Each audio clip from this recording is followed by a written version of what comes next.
Welcome to Week in One, the fast-paced current affairs show that catches you up with the top news stories and interviews featured on eNCA over the past 7 days. My name is Dibuseng Meloe. Let's bring you up to speed. You had a duty to call other police officer to come. Drama during the Senzo Maya murder trial as defense takes on the state witness. He did not get into the bedroom as we have testified. And firefighters continue to extinguish the blaze at a wood chip factory in Richards Bay.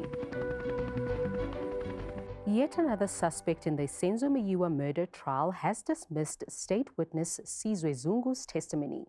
Fiso Nduli denies being part of a gathering at a hostel in Vosloorus on the night Maya was killed. Like his fellow accused, he's labelled Zungu's claim a mere fabrication.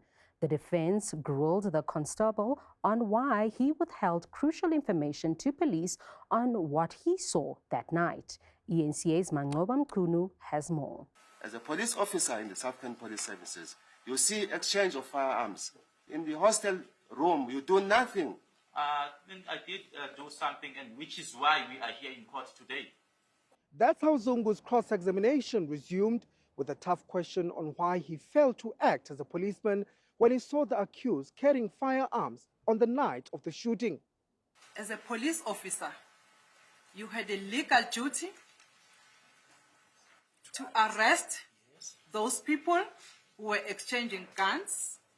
You had a duty to call other police officers to come and arrest those people so that further investigations can be done. And you failed to execute your duties. Arresting a person is not the final decision that a person can make. At the time, what information was I going to provide to him for his arrest?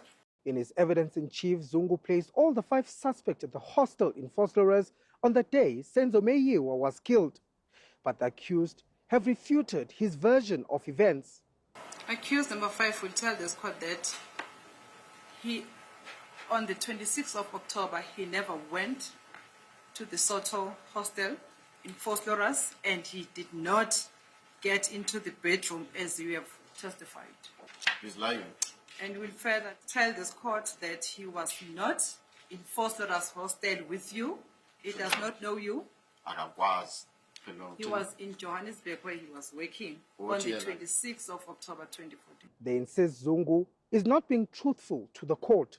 I put it to you that the reason why you failed to execute your fundamental duties to report to the police about the information that could have assisted the police and investigation at that particular time, it's because the incident on the 26th of October that you are referring to, that it happened at a Vosloorus hostel, did not take place, and you did not have that information at the time when you read that article. That is the reason why you did not report that information. You only fabricated the story later. As you say that it has been fabricated by myself, no, I did not fabricate it myself. Mangoba Mkunu, Johannesburg. Grant beneficiaries are expected to receive their monthly payouts for this month. But the chaos that left thousands of recipients stranded last month is still on the minds of many. Our reporter, Hlonim Timkulu, has been tracking that story. Depending on where you were, the October social grants pay cycle began on a relatively smooth note. Last month izinto zihamba kahle ngoba abantu baningi bahambe bangaholanga. Bathi imali ayingenanga. Singazi ukuthi inkinga yini, but this month sihambe kahle kakhulu. Last month ngoba kungekho right. Manje siza sithi sozama futhi mhlambe kuzofana last month kanti hayi kuzophumelela namhlanje yonke into ihambe kahle. Or for others, October has started on a more stressful note. Abahlalusa ba re ke problem. Ha re tsebe problem o ke problem ya mofuta mang. Re dutse ka ntle ka mo. Tsone re dutse ka ntle ka mo no rutlo. Ha o so to fifa ho rona hore ra kena ho tla hona le problem. I was struggling the whole of last month without pay. So I don't know what's going to happen this month because I told them I've got a query here. I want to clarify the query. They told me to go outside the line. Long lines characteristic of social grants payment day may have been unavoidable, But officials are confident these are not reflective of a system breakdown similar to September. We have interacted with the branch and so far we know that whoever is here is going to be paid. But we also say perhaps anybody who picks up a problem, they must be raised with us. As Post Bank, SASSA and the Department of Social Development were looking to get over the headache of September's nationwide delays, gremlins in the system made another appearance. KZN recipients who accessed their funds through the post office were advised to look elsewhere. Post office and post bank are two separate entities. They service us as a channel, and we've got processes where they order cash and we ensure it's delivered. So there was a breakdown in communication in terms of the cash orders needed for the areas in KZN in particular. According to Post Bank, the cash shortage issues in KZN have now been addressed. Shonim Timkulu, Johannesburg. Basic services are slowly returning to the Western Cape town of McGregor. Floods in the region cut electricity supply last week, while a section of the road leading to Robertson was also washed away. Fuel supplies to the town could not be delivered as a result.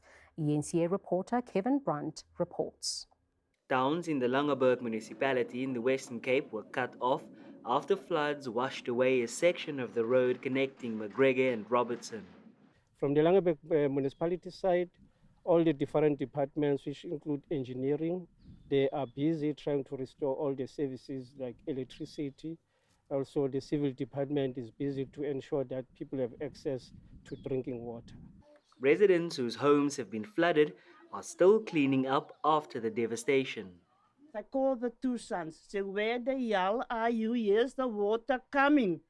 And when I say water, the water goes through my legs, into the lounge, into the 2 bedrooms. And the other bedrooms is a bit higher, but me and this one's bedrooms was flooded. Community leaders say relief is being made available, especially to vulnerable communities. The main thing is for me now that people, the work, the farmers, outside where they go to work. If there's no farm work, then we struggle. Where do the people get some money for food? Because we must go out. And we give a lot of people work. And then on the other end, for the small farmers, I'm right about them also. Because they got animals and they need to fix their stuff. So this is all of, and the main thing is people need food on the table. Meanwhile, City of Cape Town officials are verifying flood-hit residents in Salaris Pass in a bid to move them to safer and higher-lying areas. Kevin Brand, McGregor. After the break, we feature some of the topical interviews done by our anchors this week. Do stay tuned.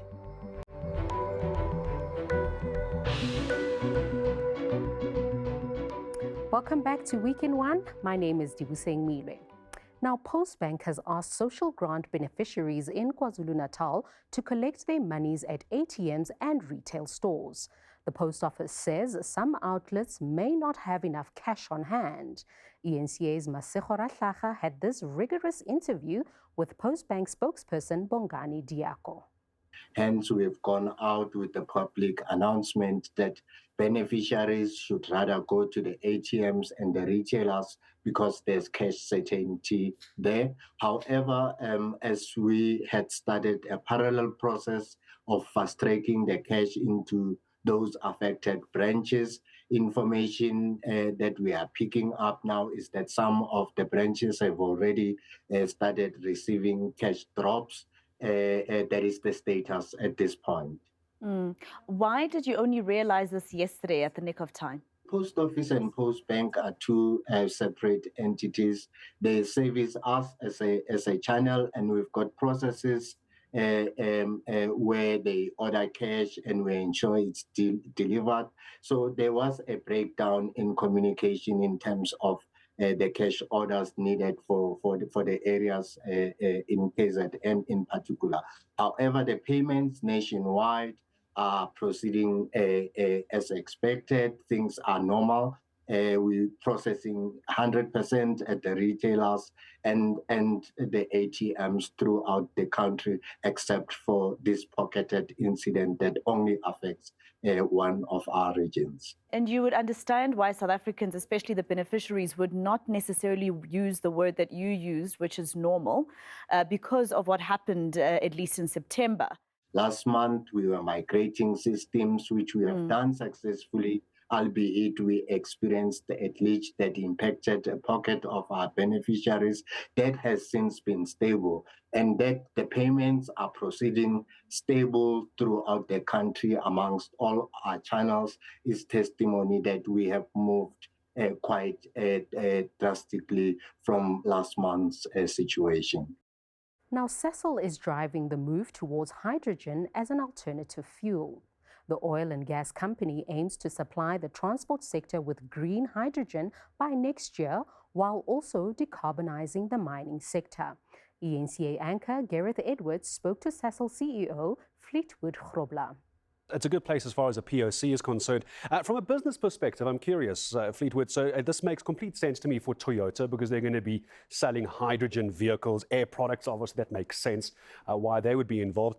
You are a fuel organization. It's entirely your business. Why would you want to move away from your moneymaker on this? So this is a part and parcel and central to our strategy. We are on a path of decarbonization. And our objective is to transform our operations to reduce our carbon footprint. But in the long term, because we have the technology that we call Fischer-Tropsch in South Africa that we've been practicing over the last 70 years, that process is basically agnostic to the source of carbon and hydrogen. So whilst we currently get it from fossil fuels like coal and gas, we in the future can use it in the same way, the technology, but use sustainable sources of carbon like biomass or even CO2 from biogenic sources. But most importantly, we can use green hydrogen then from water electrolysis and renewable energy. And those two components, the CO and the hydrogen, that is what we use to make our fuels and chemicals and all the other products. So whilst it is a reinvention of ourselves with hydrogen, today we use around 2.5 million tons of grey hydrogen. So the demand is there for us to replace that with green hydrogen if we get a commensurate supply of biogenic sources of CO2. So there is a match there. But part and parcel of the thinking is also that we are currently supplying about 30% of the country's fuel and energy need in that sense. And we've got a retail footprint. We've got the ability to enhance that and transition also from fuel to electrical loading stations to eventually hydrogen dispensing at these retail stations. But that, of course, I foresee is only around 8 to 12 years away. We are not looking at that in the immediate future. Meanwhile, Police Minister Bheki Cele will be taking Parliament's Ethics Committee ruling under review. He was found guilty of breaching the MP's code of conduct for his outburst at a policing imbizo in Cape Town. At the imbizo, he told anti-crime activist Ian Cameron to shut up after Cameron asked him a question. eNCA anchor Tami Ngubeni had this conversation with Cameron during the SA morning. Shut up! Shut up! He tried to make it a race issue instead of focusing on the real problem at hand. I've lived the life when my mother was called a kitchen girl, when my father was called a garden boy. I've lived that life. And I think it backfired on him because that community gave us massive support during and after the whole ordeal. I was then forcefully removed. To this day, I don't know what the grounds were, what the order was, what crime did I commit. I was never formally charged for anything. And I think it's a very dangerous precedent that when you speak truth to power, you are handled in that way, especially by police. And how did you feel at that moment, Ian, when you were singled out and then all of a sudden you were having an altercation with the Minister of Police and the police were physically drawing you out of the building? Well, I can say it tongue-in-cheek now, but I've joked about it that my elbows have never touched each other behind my back like that. The first cop that grabbed me was quite a strong guy, but at that stage, it was quite a shock. I mean, I can't say that I immediately felt fear. I did afterwards when I realized what could have happened. But suddenly members of the TRT unit came running into the hall with their R5 rifles, with tactical helmets, etc. And then I started to be, pushed and shoved around. They tore my jacket. And afterwards on the videos, I actually saw one of the cops reaching for his handcuffs, upon which two senior members came out and said, let him go, let him be, and move on. So, yeah, it wasn't a nice experience. Would I have done it differently? Definitely not. I would do it exactly the same way. Should they have done it differently? Absolutely. Now, coming up after the break, we look at the escalation in violent crimes in the Western Cape, as well as the latest on the fire at a wood mill in Richards Bay. Do stay tuned.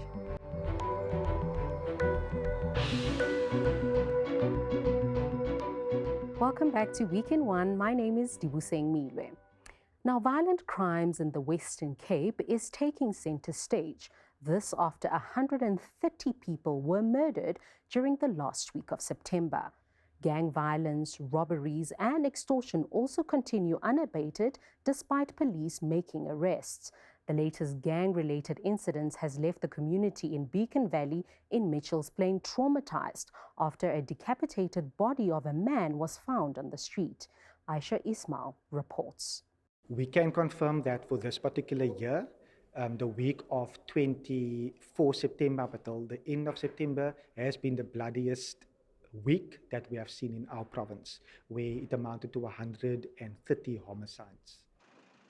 Gugulethu tops the list with Delft, Harare, Ravensmead, Mfuleni, Kraaifontein and Woodstock being among the hotspots. 10 people were shot dead in Gugulethu within 1 week. The mass murders that occurred in Gugulethu was meticulously planned. It is high operations, and that's why crime intelligence plays such a vital role to make sure that information that is gathered is actually analyzed and operationalized so that that can be prevented in terms of the SAP's mandate. That particular mandate sits at the national level. But the latest discovery of a headless man in Metropolitan Street in Beacon Valley put violent crime on another level. His head was found in another street in a packet. It has shocked a community into silence. The incident like this, I think the fact that nobody really speaks out, nobody says something, is indicative of the trauma and the pain and the fear that is being imposed upon our people.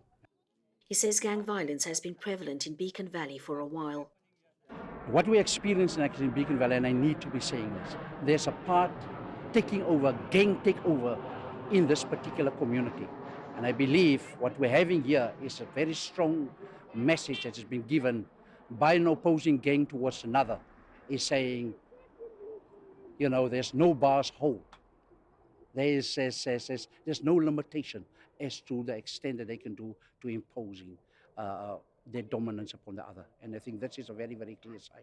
It is gut-wrenching when criminals and perpetrators would go to that particular level by beheading someone. I can confirm that in my engagement with the South African Police Service, a number of leads are being followed up. Ramjume's plea is for youngsters not to get involved with gangsters, as he says new gang recruits are getting younger and more brazen.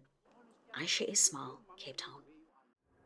It's still all hands on deck at the NCT woodchip mill factory in Richards Bay after a massive blaze engulfed the factory a week ago. The fire has been contained, but the company will be out of business for months. Revenue losses are estimated to run into the millions at this point. eNCA reporter Letiwem Gluli reports.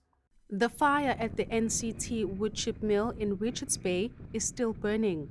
Although it's been contained, it will be some time before it's fully extinguished. Air operations are underway to try and salvage what is left. NCT's General Manager, Denny Knussen, explains the current state of affairs on the ground. There are 3 different piles burning at the moment. 2 are eucalyptus or gum and 1 is acacia, black wattle. It looks like everything's neat and tidy and contained at the moment, and it's the first time we've been able to get the aerial bombers up and dropping retardant and water. So the plan right now is not try and put out the fires that are burning right now, but to protect what's left. The 2 chip piles that are left belong to our neighbor and competitor TWK. And let me just at this juncture mention that the forestry sector itself is pulling together, and we've had support from far and wide within the forestry sector, from Mpumalanga, the whole of KZN. All our efforts now to protect those 2 chip piles, because as you can see from this location, if those piles go, the one in front of us and the one around the back of Fosco, the risk profile for this event goes through the roof. Fosco is a fertilizer chemical plant, and they have sulfur that is very flammable. It's still not clear what caused the fire, but investigations are underway. Knussen says the impact on business is going to be massive. It impacts the whole forestry sector going backwards. From a local point of view, we're certainly not even thinking about job losses and that. What we intend to do is rebuild as soon as we can.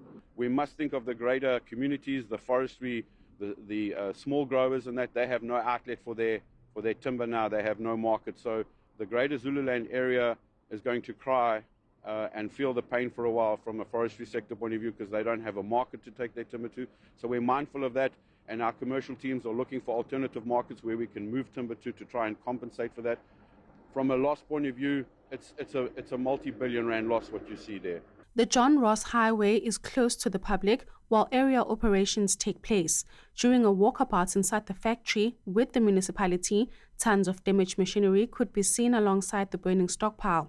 The Umhlathuze municipality says at the moment there are no health risks for the area's residents. Having been briefed by experts in the field that there's no reason, for any concerns with regards to health implications. As you can see that currently the wind is blowing towards the sea, and of course what is burning are wood chips. It's just like burning fire at home. The only difference is that it is happening at a very, very large degree. As I indicate, Air Quality Association is also on board, and currently there is no reason, for any concern. No injuries were reported, and it's expected to take some time before the fire is completely extinguished.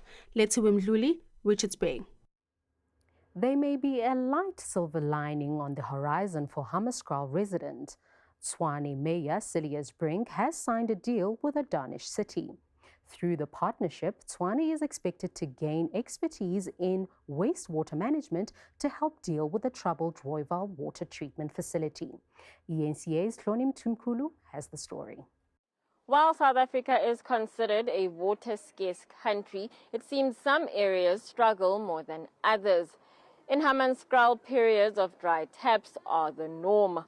This hydrant acts as some relief, but it comes with its dangers for the community who know the water is not safe for consumption.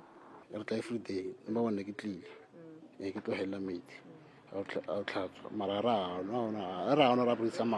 Residents have also heard talk of the water crisis being addressed, but years later the situation remains dire.